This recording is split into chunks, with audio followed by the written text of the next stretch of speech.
Merci David. Alors, ce matin, en introduction du texte que je voudrais lire avec vous dans la parole de Dieu, je vais aussi vous raconter une histoire. Et c'est aussi une histoire de guerre, mais ce n'est pas une histoire de guerre. C'est l'histoire de Martin Guerre. Peut-être que vous avez déjà vu une série ou un film, je ne sais plus, sur l'histoire de Martin Guerre, qui est une histoire vraie, qui s'est passée dans mon sud-ouest, puisque je viens de là-bas. Donc l'affaire Martin Guerre, elle s'est déroulée en 1556. Un paysan nommé Martin Guerre quitte soudainement son village et disparaît pendant des années, laissant derrière lui sa femme. Plusieurs années plus tard, un homme revient et affirme être Martin Guerre. Au début, certains doutent, d'autres trouvent qu'il lui ressemble beaucoup, mais l'homme connaît les noms des voisins, connaît l'histoire du village et certains détails de la vie familiale. En réalité, cet homme s'appelait Arnaud Dutil. Le mensonge d'une personne devient progressivement, dans le village, la nouvelle vérité. Plusieurs mécanismes apparaissent. Certains villageois doutent, mais préfèrent la paix sociale à la vérité. D'autres finissent par se convaincre eux-mêmes que c'est bien Martin Guerre, mais il a changé.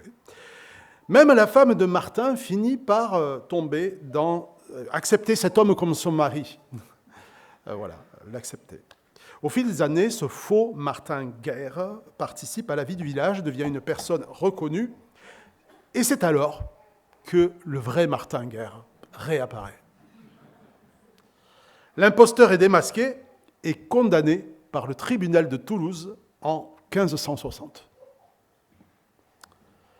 Alors cette affaire, elle paraît un petit peu rigolote, même si ça a dû être quelque chose d'assez douloureux, mais elle est un magnifique exemple d'un mensonge social partagé.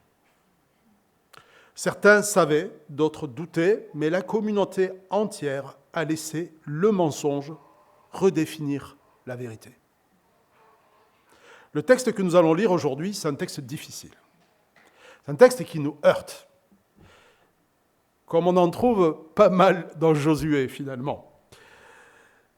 Et il montre comment, au début de la conquête de Canaan, eh bien, le peuple d'Israël a vu cette vérité être mise en danger. Je vais d'abord le lire, je vais le lire dans la version Summer. Normalement, il devrait apparaître. Josué 7, dans la version Summer. Les Israélites commirent un acte d'infidélité à l'égard des objets voués à l'Éternel. Akan, fils de Carmi et descendant de Zabdi et de Zéra, de la tribu de Juda, prit pour lui certains de ces objets, et l'Éternel se mit en colère contre les Israélites. De Jéricho, Josué envoya des hommes à la ville d'Aï, près de Beth-Aven, à l'est de Bethel, et leur demanda d'explorer cette région. Ils allèrent explorer Aï, et à leur retour, ils dirent à Josué, « Il est inutile d'envoyer toute l'armée, 2 ou 3 000 hommes suffiront pour battre Aï. Ne donne pas de fatigue à tout le peuple, car l'adversaire est peu nombreux. » Ainsi, environ 3 000 soldats allèrent attaquer la ville, mais ils furent mis en fuite par les habitants d'Aï, qui leur tuèrent environ 36 hommes. Ils les poursuivirent depuis la porte de la ville jusqu'à Shebarim et les battirent dans la descente. Alors le peuple, atterré, perdit tous ses moyens. Josué déchira ses vêtements, il se jeta la face contre terre devant le coffre de l'Éternel et resta là jusqu'au soir. Les responsables d'Israël firent de même, ils se jetèrent de la poussière sur la tête. Josué s'écria, « Ah Seigneur Éternel, pourquoi donc as-tu fait traverser le Jourdain à ce peuple, si c'est pour nous livrer aux Amoréens et nous faire périr? Si seulement nous étions restés de l'autre côté du fleuve. Maintenant, je te prie, Seigneur, que puis-je dire après qu'Israël a pris la fuite devant ses ennemis? Les Cananéens et les autres habitants du pays la prendront et ils nous encercleront et feront disparaître notre nom de la terre. Comment alors feras-tu connaître ta grandeur? » L'Éternel répondit à Josué, « Lève-toi, pourquoi restes-tu prostré face contre terre? Israël a commis un péché. On a transgressé l'alliance que j'avais établie pour eux. On a pris des objets qui m'étaient voués, on en a dérobé, caché et mis dans ses propres affaires. C'est pourquoi les Israélites ne pourront plus résister à leurs ennemis, ils fuiront devant eux, car ils sont sous le coup d'une sentence de destruction. Je ne continuerai pas à être avec vous si vous ne détruisez pas ce qui est au milieu de vous. Maintenant, lève-toi, Josué, convoque le peuple et purifie-le. Dis-leur, purifiez-vous demain, car voici ce que déclare l'Éternel, le Dieu d'Israël. Vous avez au milieu de vous, Israélites, ce qui m'est voué. Vous ne pourrez pas résister à vos ennemis tant que vous n'aurez pas ôté cela du milieu de vous. Demain matin, vous vous présenterez devant moi par tribu, puis la tribu que l'Éternel désignera par le sort se présentera, groupe familial par groupe familial, et le groupe familial que l'Éternel désignera s'avancera famille par famille. Et dans la famille que j'aurai désignée, les hommes se présenteront un par un. Celui qui sera désigné comme coupable d'avoir pris ce qui m'était voué sera brûlé avec tout ce qui lui appartient, parce qu'il a transgressé l'alliance de l'Éternel et qu'il a commis une infamie en Israël. Le lendemain, Josué se leva de bon matin et fit avancer les Israélites tribu par tribu, et c'est la tribu de Juda qui fut désignée. Il la fit approcher groupe familial par groupe familial, le sort désigna celui de Zéra. Il fit passer les familles du groupe familial de Zéra l'une après l'autre, et c'est la famille de Zabdi qui fut désignée. Il fit avancer cette famille homme par homme, et Akan, fils de Carmi, descendant de Zabdi et de Zéra, de la tribu de Juda, fut désigné par le sort. Josué lui dit, « Mon fils, je te prie solennellement, au nom de l'Éternel, le Dieu d'Israël, de l'honorer, en m'avouant ce que tu as fait, sans rien me cacher. » Akan lui répondit, « C'est vrai, j'ai commis une faute envers l'Éternel, le Dieu d'Israël. Voici ce que j'ai fait. J'ai vu dans le butin un magnifique manteau de Babylone, 200 pièces d'argent et un lingot d'or d'une livre. J'en ai eu fortement envie, alors je me suis emparé.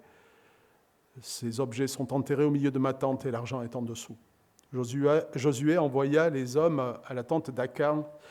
Ils se dépêchèrent d'y aller et trouvèrent effectivement le manteau enfoui dans la tente et l'argent en dessous.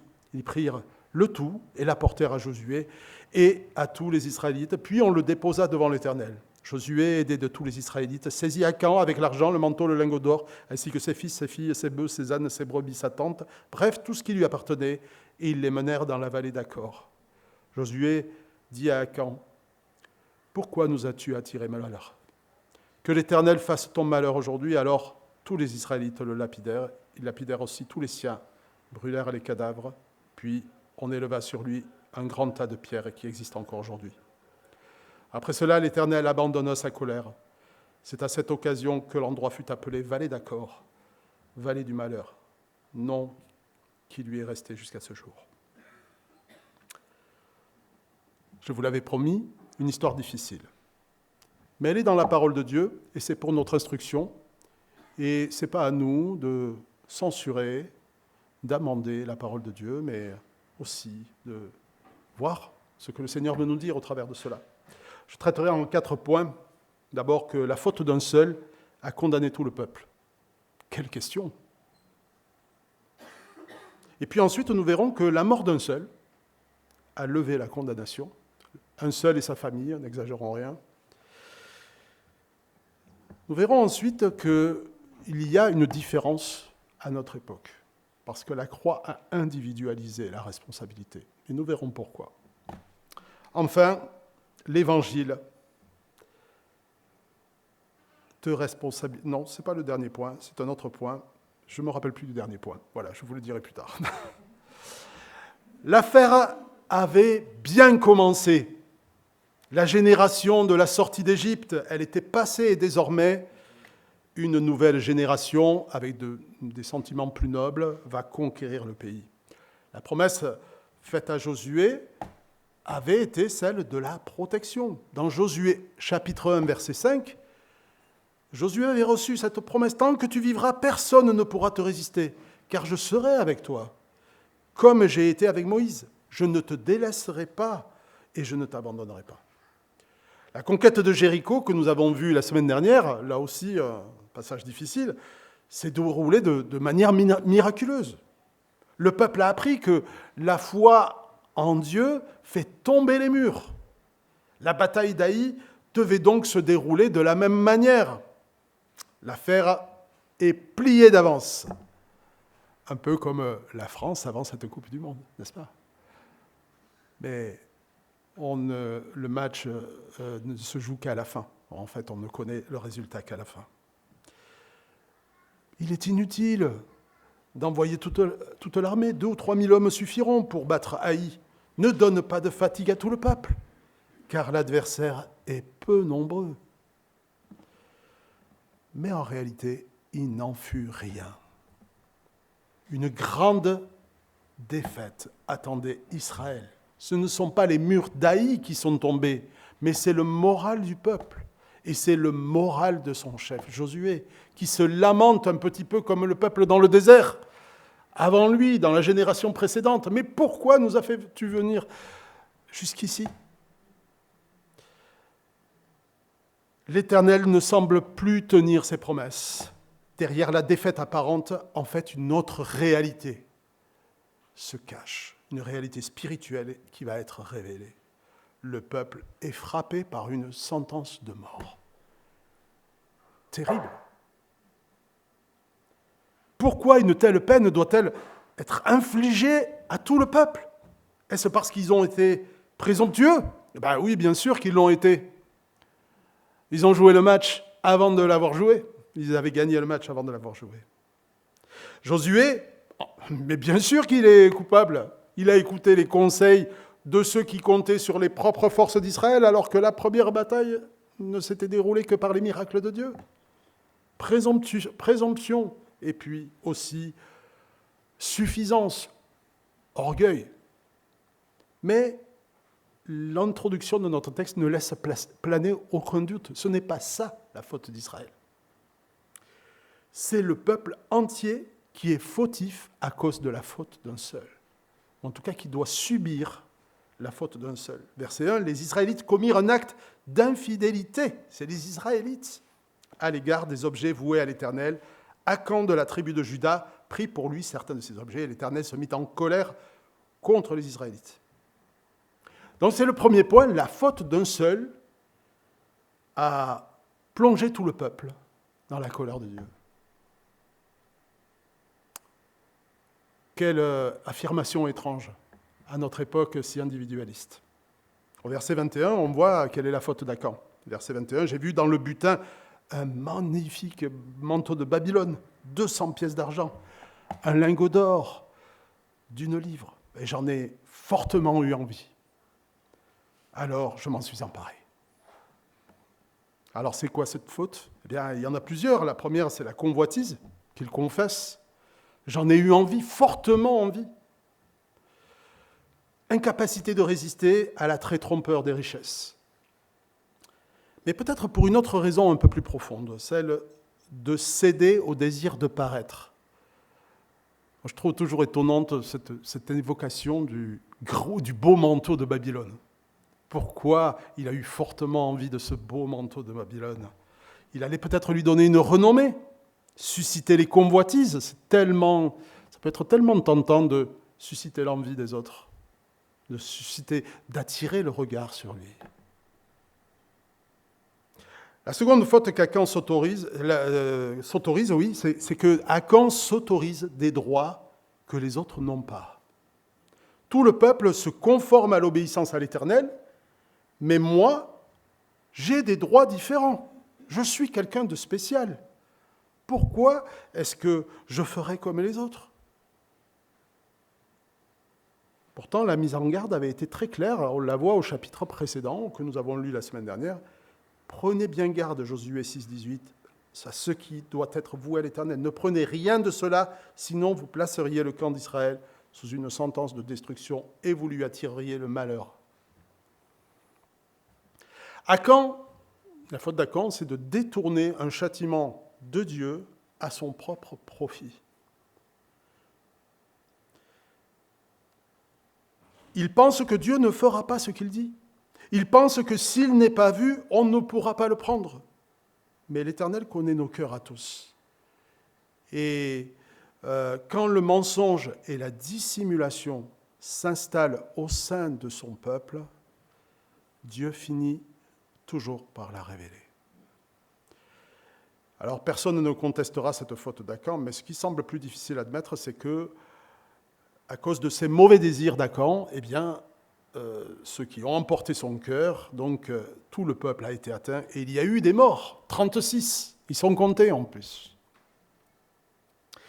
Alors pourquoi tout le peuple devait être étaient sous cette sentence. Alors, je ne sais pas si je vais vous convaincre, mais ce n'est pas simple pour des gens qui sont habitués à l'individualisme tel que nous.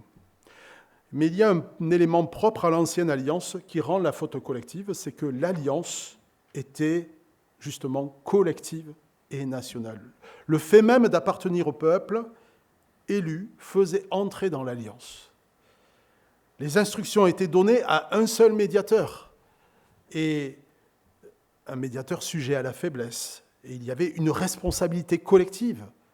Personne ne recevait ces instructions en propre, mais c'était le médiateur qui communiquait les instructions. Et chacun se devait de connaître la volonté de Dieu et de la respecter. Donc responsabilité collective entraîne solidarité dans les conséquences. En tout cas, c'est ce que pensent les commentateurs. Remarquons tout de même que le texte ne dit pas que tout le peuple est coupable, mais que la colère s'enflamme contre le peuple. Le peuple est affecté par la faute d'Akan. Mais n'y a-t-il pas autre chose? Alors, j'ai pensé peut-être ceci, c'est que cette condamnation, elle a un but didactique, le but d'enseigner au peuple, d'amener le peuple et les générations suivantes à comprendre l'importance de Jésus-Christ et la gravité du péché. Vous savez que toutes ces choses, nous dit l'Écriture, ont été écrites afin de nous amener à Christ. La parole a été un tuteur pour amener à Christ. Expliquer que le péché d'un seul a des répercussions sur tous était aussi l'objet de l'enseignement. Il fait tache d'huile, le péché. Dans le rugby, parce que j'ai fait du rugby, vous le savez, lorsqu'un élément perturbe le groupe, et c'est arrivé, par sa révolte, sa désinvolture, le gars qui ne vient pas aux entraînements et qui la ramène pour jouer les matchs, eh bien, parfois même, ces personnes peuvent pactiser avec l'adversaire. Hein. Ça arrive parfois, même dans le rugby. Et oui, quand vous savez que l'année prochaine, vous allez dans un autre club, vous pouvez jouer au rabais. Et c'est pour ça que des gars qui ont négocié leur sortie d'un club ne jouent plus dans l'équipe.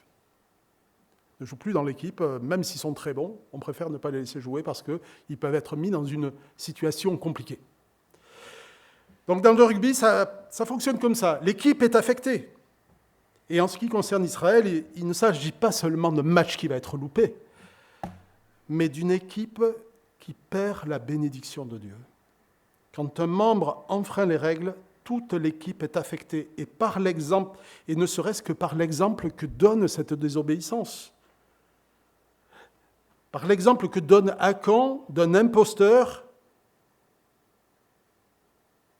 eh bien, des personnes peuvent être mises à mort spirituellement parce qu'elles vont suivre naturellement la facilité de cet imposteur. Et on peut se dire, ben tiens, puisque Dieu n'accomplit pas ses promesses, alors faisons comme lui. Le beau manteau de Babylone, il va certainement susciter des questions. Il est tellement beau qu'il va se voir. L'affaire finira par se savoir et peut-être était-elle déjà connue de sa propre famille? Peut-être avait-elle déjà suscité le silence coupable de certains ou peut-être aussi la convoitise ou la jalousie des autres? Ne rien dire, laisser faire, c'est laisser un usurpateur, quelqu'un qui se dit fidèle à Dieu mais ne l'est pas, quelqu'un qui dit avoir l'air mais pas la chanson, ou qui a l'air mais pas la chanson, c'est laisser une personne comme celle-ci redéfinir la norme, redéfinir la vérité.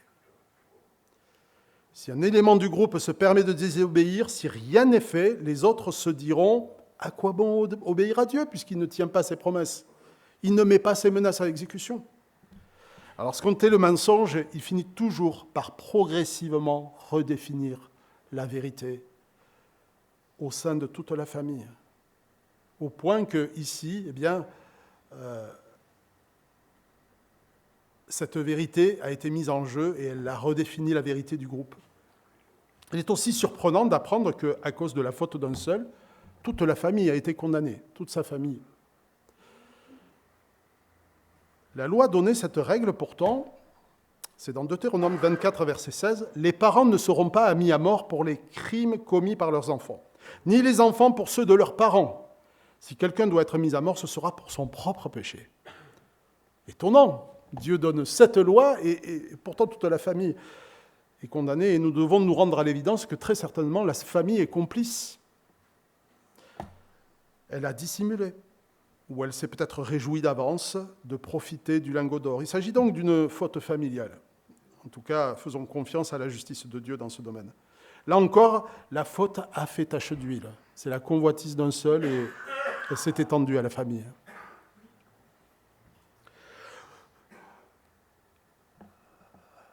Dieu voit son peuple comme une famille. Et nous savons tous que l'exemple que nous donnons en privé finira toujours par redéfinir la vérité auprès de nos enfants. Nous avons cette influence auprès de nos enfants. Et si nous n'avons pas d'enfants, nous avons de l'influence auprès de ceux qui nous entourent, y compris des personnes qui voient en nous quelqu'un d'exemplaire. Si notre vie est une vie de disciple le dimanche et pas en semaine, nos enfants, notre entourage, les personnes sur lesquelles nous avons de l'influence, apprendront ce qu'est une double vie. Moi, j'ai été victime de ça dans ma jeunesse. Ce que c'est qu'être chrétien le dimanche et pas le reste de la semaine. Et malheureusement, j'ai très bien adopté, très facilement adopté ce mode de vie. Chers frères et sœurs, nous ne devons pas laisser le mensonge redéfinir la vérité du groupe. C'est pourquoi Jésus a dit « Faites bien attention à vous-même » Luc 17, verset 3. « Si ton frère a péché contre toi, reprends-le, et s'il reconnaît ses torts, pardonne-lui. » C'est un ordre, ce n'est pas une option de la vie chrétienne. Jésus nous encourage, dans certains cas extrêmes, d'exercer la discipline, afin que le mensonge ne redéfinisse pas la vérité du groupe, et qu'un imposteur n'enseigne pas aux autres ce qu'est un disciple. La Bible ne nous dit-elle pas que l'Église doit être une colonne qui proclame la vérité ? Ne pas reprendre un frère qui s'égare, c'est avant tout ne pas l'aimer et le laisser marcher vers la mort. C'est laisser la tache d'huile s'étendre en le laissant redéfinir ce qui est juste dans l'Église et mettre en danger de mort ceux qui nous observent de l'extérieur et ceux qui nous observent de l'intérieur, la génération suivante. Ce n'est pas facile à faire. Et je pense que ça n'a pas été facile non plus de lapider Akan et sa famille.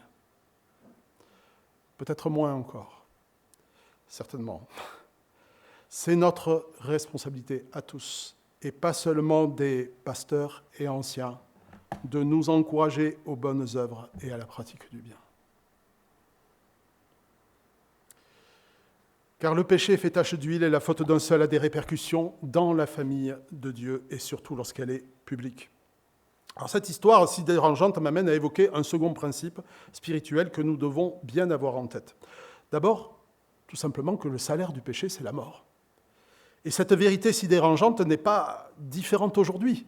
Jésus nous l'a rappelé. Dans notre texte, la mort d'un seul, par la mort d'un seul, la condamnation a été levée.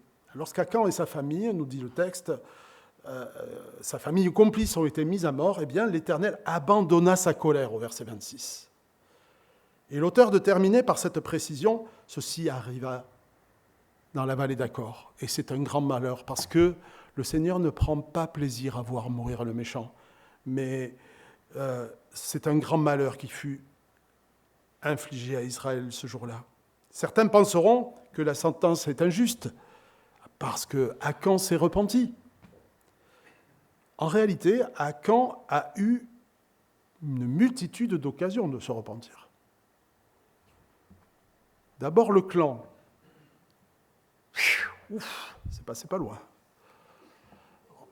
Ensuite, la famille. Ouf, je suis passé entre les gouttes. Puis, les hommes dans la famille. Et là, il est désigné. Il y a eu d'autres stades, d'autres étapes avant pour permettre à Akan de se repentir.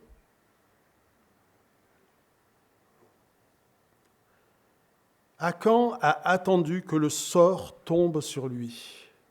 Il s'est dit, ouf, je suis passé entre les gouttes jusqu'à ce que le sort le désigne lui. Et ça ne s'appelle pas de la repentance. Ça s'appelle être mis au pied du mur. Et ce n'est pas de la repentance qu'il a eue, mais c'est du remords d'avoir été repris. La repentance, c'est autre chose. Rahab, la prostituée, se savait condamnée. On l'a vu dans le chapitre 6, la semaine dernière. Elle a demandé grâce pour elle et toute sa famille, mais elle savait qu'elle était condamnée. C'est là, comme cela que fonctionne la grâce. Quand rien ne peut te racheter, quand aucune circonstance atténuante ne peut te disculper, et que tu demandes néanmoins à Dieu la grâce, qu'il déroge aux principes spirituels qui sont les siens, qui te condamnent pour te sauver. Akan, avec toute la compassion possible, n'a pas trouvé cette trajectoire dans son cœur. Lorsqu'Akan et sa famille ont été mis à mort, l'Éternel abandonna sa colère contre le peuple. Et si ce principe spirituel ne nous plaît pas, il nous sera difficile d'accepter l'Évangile. Parce que la faute, non pas d'Akan, mais d'Adam, a eu le même effet sur nos vies. À cause de la faute d'un seul, toute la création a été soumise au pouvoir de la fragilité. Et chaque être humain est marqué par une sentence de mort, comme c'était le cas pour les Israélites. Et la malédiction d'Adam s'est étendue jusqu'à nous aujourd'hui. Il est difficile de saisir cela pour nos esprits habitués à l'individualisme. Mais par la foi, nous devons saisir cette vérité. Nous sommes tous condamnés par la faute d'Adam. Et si nous n'en sommes pas conscients, il sera difficile de comprendre l'Évangile. Pour que le Seigneur marche avec toi, il a fallu que la faute soit levée, lavée. Si tu tiens et si tu vis, ce n'est pas parce que le Seigneur t'a trouvé meilleur, ni parce que tu as vécu un beau baptême ou une belle expérience de conversion. C'est pour une seule raison.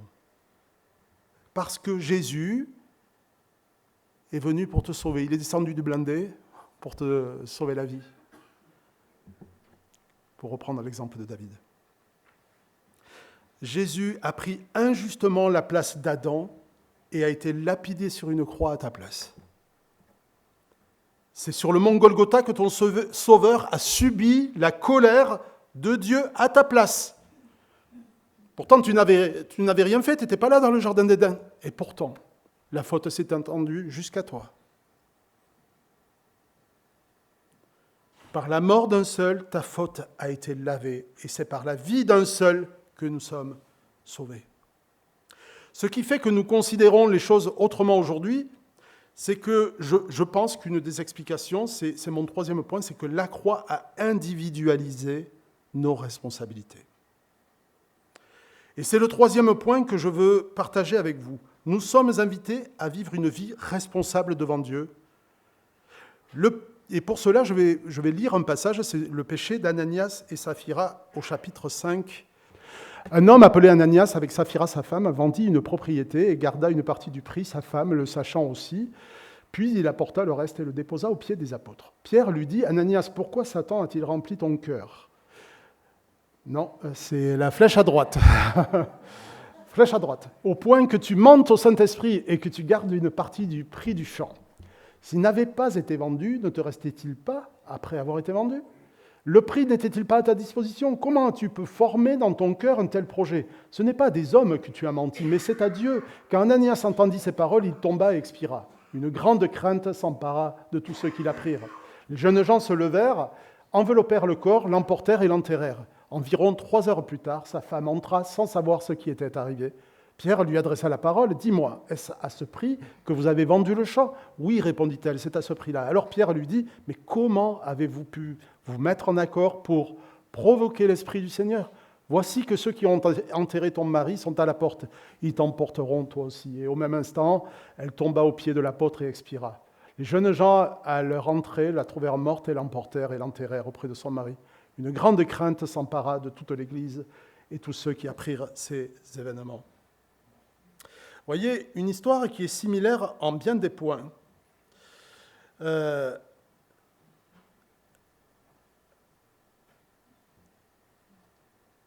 y a des points communs, mais il y a aussi des différences dans ce texte. Existe-t-il dans l'Église des péchés d'Achan qui affectent la communauté, comme à l'époque d'Israël? Je dirais en même temps oui et non. Quels sont les points communs de nos deux histoires? D'abord, la faute, la même, convoitise des richesses, dissimulation, hypocrisie. Le deuxième point commun, c'est que nous sommes à un moment crucial de l'histoire. Pour le peuple d'Israël, on rentre dans le pays promis, il y a une nouvelle génération qui arrive et on doit chercher à suivre le Seigneur. Pour Ananias et Saphira, eh bien, nous sommes à l'époque de l'Église. L'Église est naissante. C'est une nouvelle et un nouveau peuple de Dieu qui va désormais devoir le suivre. Nous sommes à un moment crucial de la nouvelle alliance. Quelles sont les différences? D'abord, c'est que chacun est libre de se conformer ou non à l'engagement qu'il prend devant Dieu. Ananias et Saphira considéraient qu'ils avaient des droits différents et ils étaient libres de le faire, leur dit Pierre. Mais ils ont préféré jouer la carte de l'hypocrisie. Avoir l'air, mais pas la chanson. Deuxième différence, il y en aurait d'autres certainement, c'est que la communauté n'a pas été frappée par une sentence de mort. Mais remarquons qu'Ananias et Saphira n'ont pas échappé à la sentence pour autant.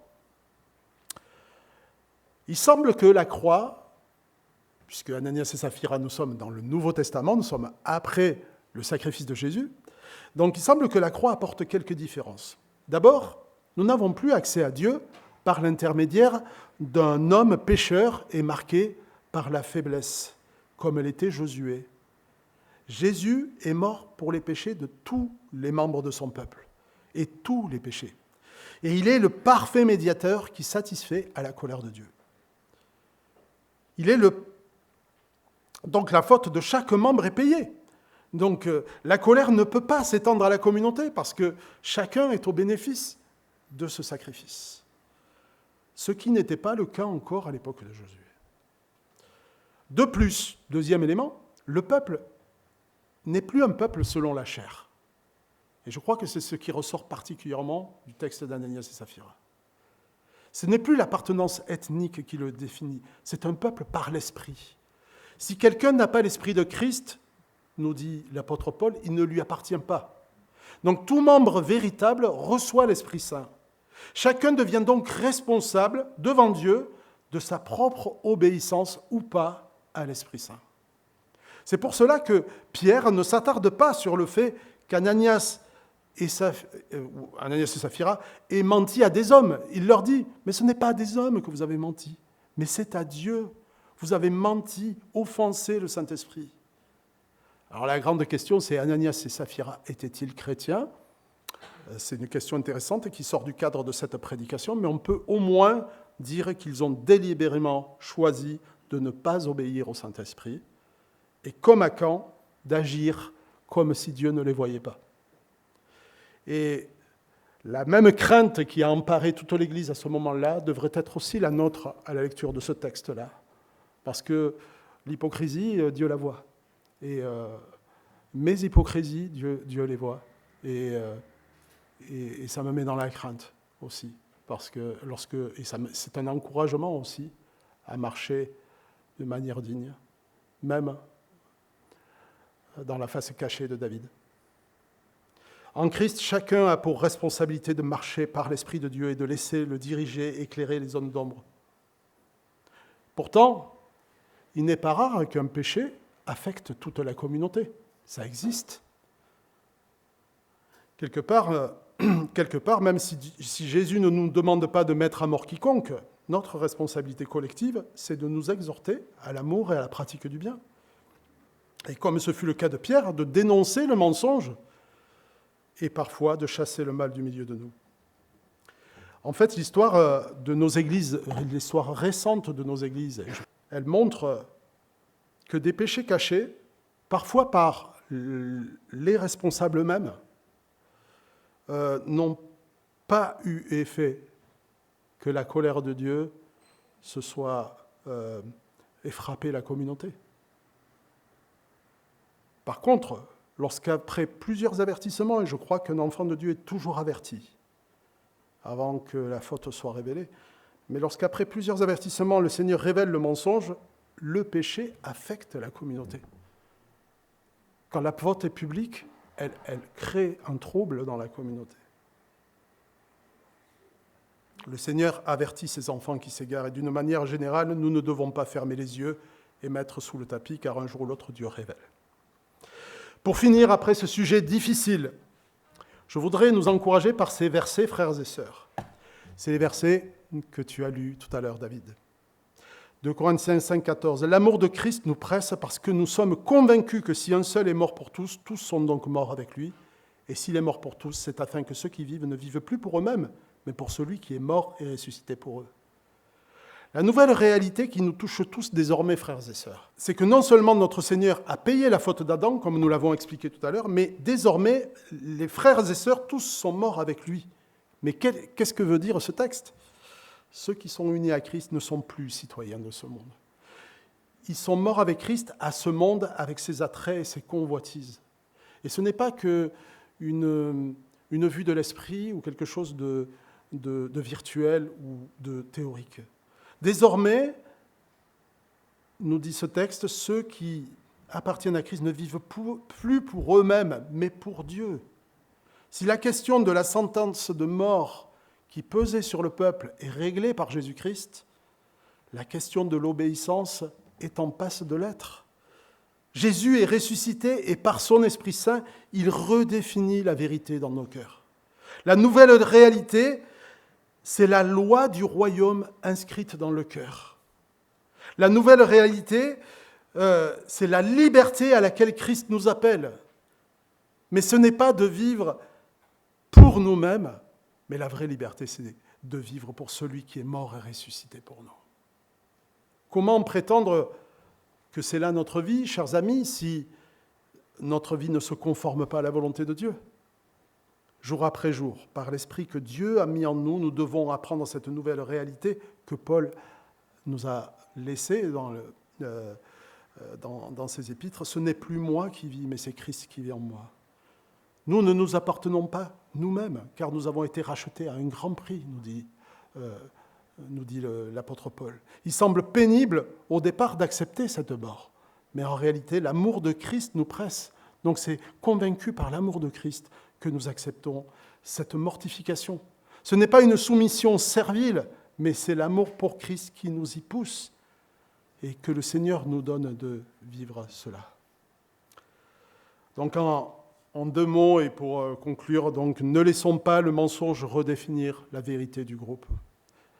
La vérité, c'est de prendre son joug, car il est doux et léger, celui de Jésus-Christ. Tant que nous pouvons dire aujourd'hui, exhortons-nous les uns les autres à l'amour de Dieu, premièrement, et veillons à ce que personne ne reste en arrière. Deuxième exhortation, c'est ne nous contentons pas de la médiocrité, mais prions le Seigneur. Prions que le Seigneur crée en nous un zèle pour une vie qui l'honore.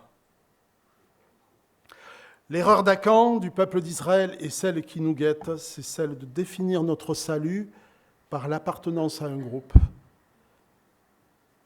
qui s'appelle ce groupe chrétien, protestant ou évangélique. Le salut n'est pas défini par ce que j'ai fait un jour. Il est fondé sur la grâce de Dieu et comment elle transforme ma vie désormais en marchant à la suite de Jésus-Christ. Ne laissons pas la vérité, une autre vérité, s'insinuer dans l'Église. Soyons fidèles à cette nouvelle vie que Dieu donne. Voilà, que le Seigneur vous bénisse.